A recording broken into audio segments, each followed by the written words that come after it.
Welcome everybody to yet another review here today. We got another anime review, fellas. We're back, another video.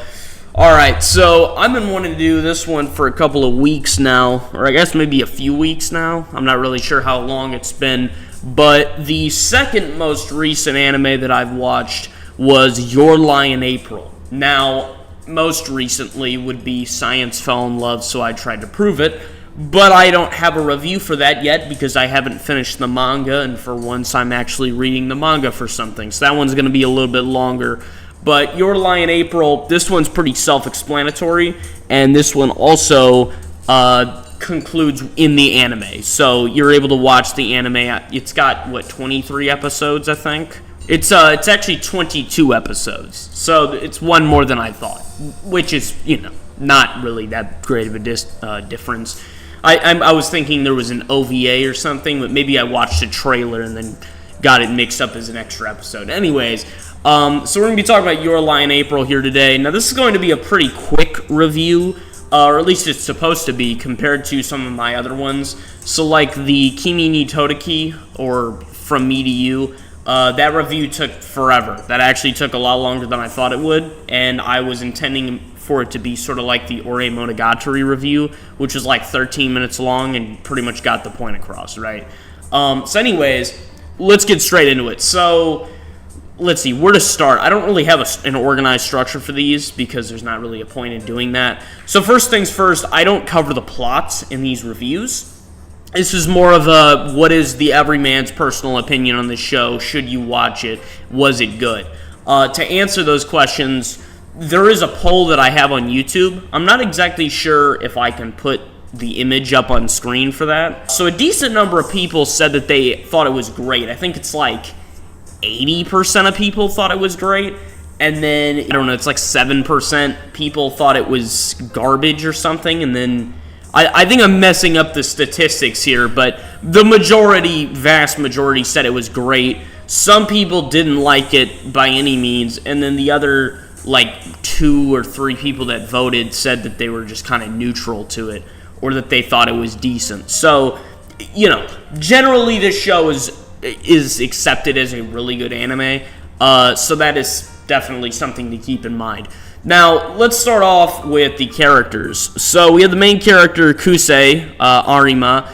This guy is, let's see, he's a great main character to watch, but he's very frustrating. Now, of course, with the power of good character development, the show definitely manages to make his progress from being traumatized and miserable into somebody who's traumatized and accepts it. It's a good transition, right? He gets a lot of confidence. He gets a lot better, obviously. And, of course, his skill in piano returns, right? Once he starts to slowly accept his mother's death and kind of get over a lot of that. Now, of course, he has PTSD, so that don't just go away with the snap of your fingers, and you can do a lot of work to get rid of that, and it's still around, right? And considering the fact that he never got any sort of professional assistance with it, he still has PTSD, but don't let that stop you, right? So anyways, he continues on. He gets a lot better over the course of the show. However, he's quite frustrating to watch early on, particularly because once he starts playing piano again, right after he meets Kawari and, starts getting back into everything, into the world of music, the first few times he plays piano in front of people, he throws. He throws hard. It's very nightmarish and very awkward to watch. It definitely gives you that secondhand embarrassment, right? Now, of course, you have to have some decent understanding here, right? You have to have the empathy to acknowledge the fact that he has PTSD, and every time he plays the piano, he thinks about his mother, and his mother was extremely physically abusive and forced him to play and everything, right? And everybody called him, his mother's puppet, and what is it? The Human Metronome is the one that is I think it's even an episode title, right? I don't know, they call him all kinds of things. So anyways, whenever he plays piano, he freaks out, and then after a short period of time, he can't hear the notes anymore, and it starts to sound muffled, almost like you're underwater. So So anyways, he has problems, and he starts playing out of tune, and it sounds terrible. Now, relative for the viewer, it doesn't actually sound that bad, or at least I didn't think it sounded that bad, but considering it's supposed to be professional play, it probably sounds god-awful. Like, you know, one of those toys you get at Burger King that you just click a button on and you think you're playing music as when you're like 5 years old. It's like that. And so anyways, that's Kusei. He's like Spider-Man in the Marvel comics. He goes through it, man. He goes through some bad stuff. He never really gets a happy anything, you know? I mean, by the time the anime ends, he's at least like minorly content, I guess you could say. He returns to his passion of playing piano, right? But that's not really happy, you know. It's almost an acknowledgement, a point of acknowledgement in the show that musicians, as with a lot of artists, are very miserable a lot of the time, and they just channel their emotion through the music, and that they're kind of, it's sort of like laying a sacrifice by them playing music, right, and devoting their life to it. Which, you know, that's cool, I guess, but it's just not. It's not very happy, right? We'll get to that soon, okay? Next up, we've got Kaori Miyazono, I believe her last name is, if I'm remembering that correctly. Anyways, she's the, I'm not really sure if you could call her the second main character, and I guess she's kind of like the main love interest. This, you see, Your Lie in April is supposed to be a romance anime, theoretically, right? I mean, that's what I do here on the channel. Well, not entirely, but the anime I watch, they're all romance, right? So that's how I got roped into this. There's at least a romantic interest between Kusei and Kaori, although it's not really that intimate, because they don't exactly have the time for that. By the way, there's a huge spoiler warning on this, just so you know, okay? I'm going to give you like 2 seconds in case it wasn't obvious already to click off the video so I don't get another stupid comment talking about spoilers, okay? Now that that's over, yeah, Kaori dies, okay? She bites the dust, and me and most other people who watched it for the first time basically knew she was dead neat probably by like episode 6 or something. I don't know. It was the first mention of like, I'm not always gonna be here to help you, or it was like maybe she had something where she got dizzy or so. It was, I don't know, it was one minute detail that was obvious foreshadowing, right? And it was. She has some sort of, they don't exactly specify what she has, but it's some form of like rapid muscular atrophy, right? So then she just loses body mass, and it's actually scary how bad her condition worsens as the show goes on, because we're talking only 22 episodes here, and you can visibly see her get paler and paler as the episodes go. Her hair gets pale, and her skin color gets pale, and I thought I was imagining it for the first few episodes that happened, and then it started to become really obvious. And then I was like, oh yeah, she's dying, right? And so she's hospitalized. I mean, she's not even in some of the last episodes, or at least not in them for a long period of time, right? It'll flash to her every once in a while, but, you know, it's not really all that much. Anyways, moving on, we got Tsubaki, which is, you know, good old Kosei's best friend. She's probably, I'm not sure she's the best character in the show. I enjoyed her a lot. I think she's just a fun character. She's your typical tsundere, right? Now, she's not as extreme as, like, Taiga from Toradora or something, so she's not, like, gouging his eyes out and doing crap like that, but, you know, she is still, I'm going to chase you around because, you know, you're doing something that I find annoying and I secretly harbor feelings, right? It's like that. So anyways, there's a love triangle in this show. So there's Tsubaki, Kosei, and Kaori, right? Which I talked about this in my relationship stability video, which was last video, and I talked about how it's kind of awkward, the fact that by the end of the show, because Kaori is dead, the main character, Kusei, he's kind of just left to Tsubaki, which I don't know. I thought that was kind of strange, and it bothered me a lot, because then that rose in my head the idea of, like, are you settling for her? Is this really what you want? Or do they end up together at all, right? How's this go? It's a bunch of questions that are never answered, and it bothers me, and it keeps me up at night, right? But anyway, she's a great character, and I do think that one of her B-plots with the one guy that's, like, kind of her boyfriend in the middle of the show, I thought that was kind of random and a waste of time, but, I mean, it's alright. It wasn't a huge deal. I get the point is that she's distracted and is slowly realizing that she likes Kusei instead of anybody else. But, I mean, it's not really that hard to figure out. I don't know. It was a nitpick, right? Anyways, last major character I want to talk about is Watari, which is Kusei's best friend, right? He's a great character. This guy is fantastic. He's pretty funny. He has some good moments, and he's very supportive. And he's also not like a major rival. Kusei kind of sees him as like an obstacle to him and Kawari. Not inherently as like a I need to beat him because he's in my way sort of thing. So much as like I can't be with her because my best friend, that's who she's after, right? Which isn't really true at all. I know that's kind of like Kusei's form of denial, is like, oh, she's, you know, she likes Watari and so nothing's going to happen.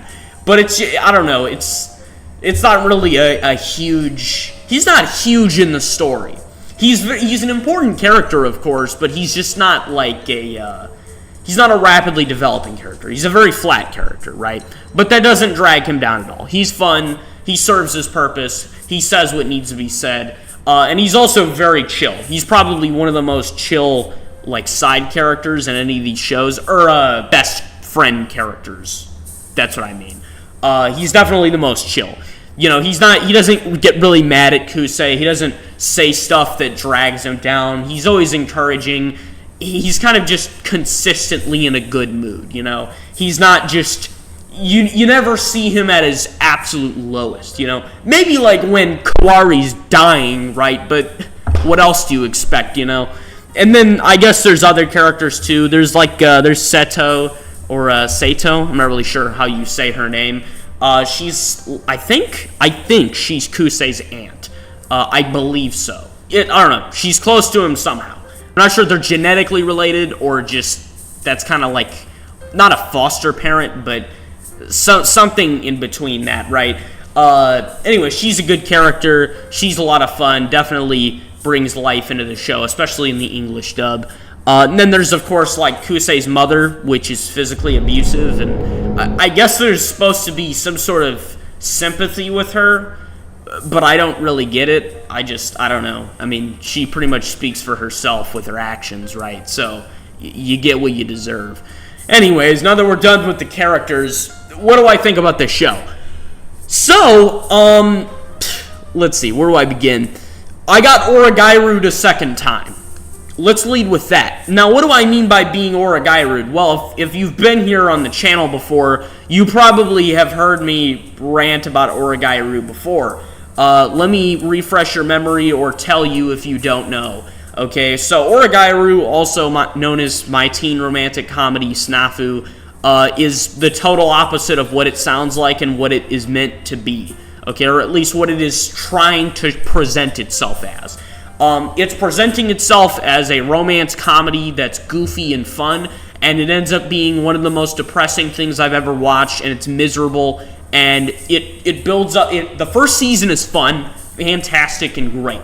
Second season is slightly more serious, but still has a good bit of flavor. Third season is like a dried breadstick from Little Caesars, and it's miserable. And the opening is like llamas with hats. It just it gets more and more depressing as you go, and you realize that you screwed up, okay? Now, I shouldn't have to repeat myself when I say this, but I will, because, of course, new people watch all of this stuff. I hate depressing shows. I hate anything depressing, because life is depressing enough. And so, when I watch an anime, and it starts out fun and happy, and I think it's going to be fun and happy, and then it turns out, I didn't know this until I watched the show and I got to the very last episode. I got to the last episode, watched through it, read the comments on High Anime, and it turns out that this is known as one of the most depressing anime in history. I'm not kidding you. If you look at the top 10 list of most depressing anime, it's on there. I've seen 3 top 10 lists, and it was number 5 on all of them. Okay? Now, I'm sure it's still interchangeable with some others, right? It may be at 3, it may be at 10, it may be at 7, right? But the point still stands. And so anyways, I walked on a minefield, so every time I watch a romance anime now, I gotta research it ahead of time, try not to spoil myself simultaneously, and I gotta dance around like I'm in Vietnam or something, and I'm gonna trigger a booby trap just by stepping forward, right? So you win some, you lose some. You either watch a show that's, happy and relaxed like Harinia, or you step on a mine and you get something hyper depressing, right? I'm not sure hyper depressing is a term, but it is now, okay? I mean, it's self-explanatory, right? Anyways, this show's very sad, and it got me to almost cry at the end. It didn't quite get me there, right? It's not Braveheart or Shawshank Redemption, so no crying for me personally. But I got close, which is more than I can say for most things. It was very sad, yeah. It got me thinking a lot, and it was very depressing. The idea that some people, they're just screwed, right? There's no treatment, there's no cure for certain things, they're just doomed, right? And if you think about the ages of each of the people in this show, they're like 14 years old. So that means Kawari died of natural causes at age 14. That's terrible. I mean, that is miserable to think about. And so, anyways, it was very sad, and I did not enjoy that element. I kind of thought that it was going to be like 3D Kanajo. To be honest, the show is very reminiscent of 3D Kanajo, or maybe 3D Kanajo is reminiscent of this, because I'm not sure which came out first. I think this came out first. But 3D Kanajo, what's her face? Igarashi. She's the main love interest in 3D Kanajo, right? She gets hospitalized, and her thing's neurological. And so she doesn't die, but she loses all her memories, or at least most of them. But she manages to get some back, I think, or at least piece things together, and it has a happy ending. Right, so that's the difference. So I thought this was going to go like 3D Kanajo, because when they brought up that treatment or that surgery, I was like, oh, cool. Are we going to BS our way out of this? And no, we didn't. She died anyways, so that was depressing. That was unfortunate. I was not exactly happy with the ending, just because, like I said, if it's depressing, I naturally don't find it as enjoyable. So it kind of dragged that down for me. Now, if you like sad stuff, this is the way to go for something, right? There are a lot of sad moments in this show, and it was definitely a watch. So, it's definitely worth watching, I'll tell you that much. As for the music in the show, now normally I wouldn't even bring this up much unless it was either incredibly good or incredibly bad, but this show is 90% music, which is why I'm bringing this up. This show is obviously meant to have a lot of really good pieces, which are all classical, but with their own twists from each of the characters. Let me just say, the piano tune that Emmy played, I don't remember what episode it was in, that was one of the most amazing pieces of music I've ever seen in a TV show, I'll tell you that much. Now, it wasn't like Gotham's soundtrack, so we won't compare it to that. But that tune, I can't play it because copyright, but it was fantastic. It was amazing. It had my jaw on the floor. It was just stunning. I don't know who they got to play the music for this show, but oh my God, they needed 25 raises, okay? They should be making Bill Gates' salary for that. That was fantastic. I mean, it was marvelous. Kusei played some good music in this show. Some of it sucked, obviously, because that was the point. And some of it was great. The violin that Kawari played, it was great. She was definitely effective in what she did while she could still move, properly. So that was definitely, there were some great moments in this show in terms of music, and the music was great. The opening theme, or at least the first opening theme. I think there's a different one second. Yeah, I believe so. The first opening theme is also great. And the animation in this show, I forgot to mention that. The animation in this show is like top 10 best animation I've seen in an anime. So there's that. I don't think that this show is like incredibly high budget. Maybe it is. I'm not sure. But it definitely feels like it is in terms of animation. So that's for sure.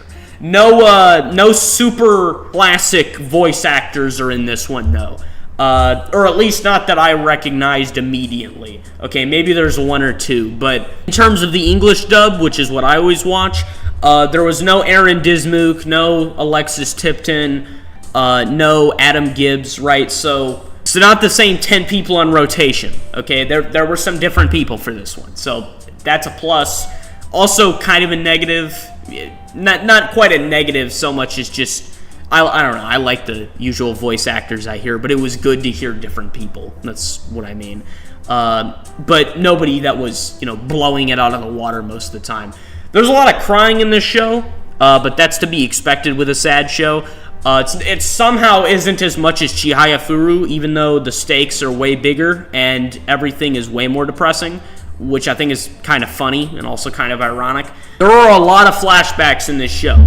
If you think there are a lot of flashbacks in My Hero, you were sorely mistaken. You haven't watched this yet. Okay, now I'm sure there are other shows that beat it, but holy flashback, there are a lot of them. They're everywhere. Okay, in fact, there's probably a flashback just about every 20 seconds. I'm not kidding you at all. So if you don't like flashbacks, you might not enjoy this too much, because they're everywhere. Everybody's constantly going through their brain, flashing to like when they were kids and things like that. You think everybody had shell shock from, Vietnam or something, or the Korean War, with how much they constantly flash back. I know the main character has PTSD, which is his, a major part of him, but he's not even just flashing to his mother. That part makes sense. He's flashing to random moments in time, and it ain't just him. Everyone does it.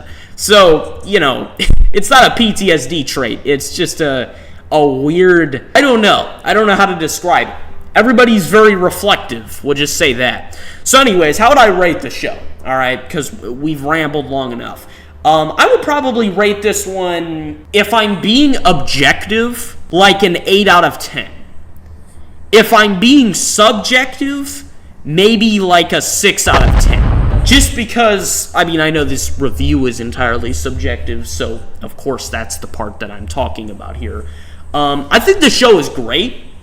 I think that objectively it's amazing and doesn't have a lot that drags it down.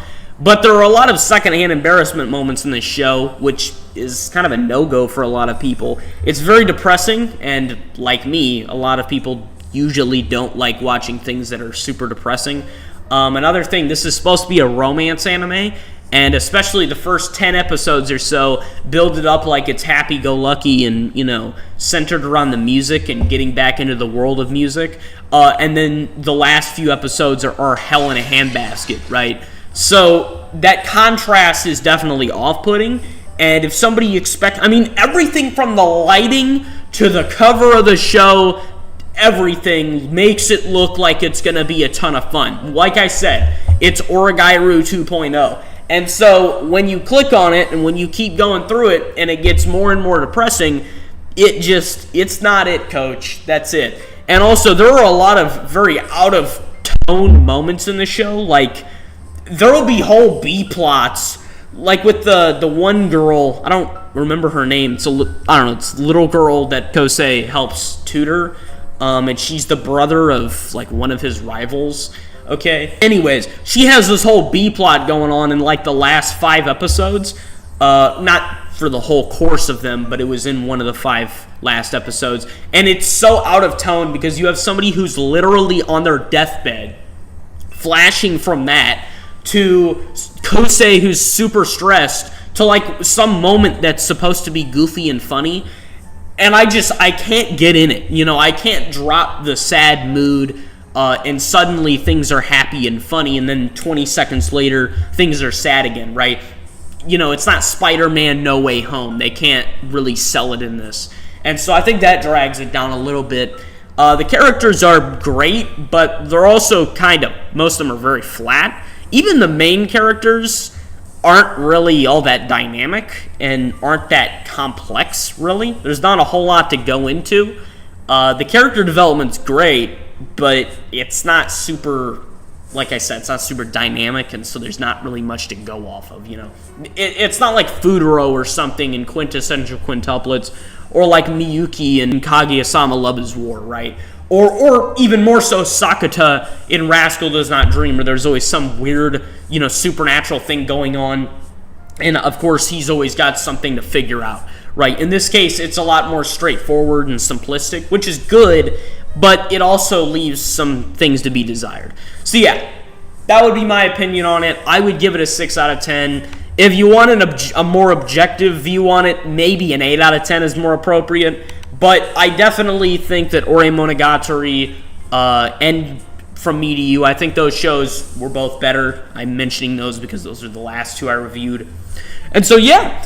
Now, if you guys have watched Your Lie in April, tell me your thoughts in the comments. I'd love to hear them. Sorry for a lot of stuttering and things in this video. I'm quite tired today, more so than usual. So, there you have it.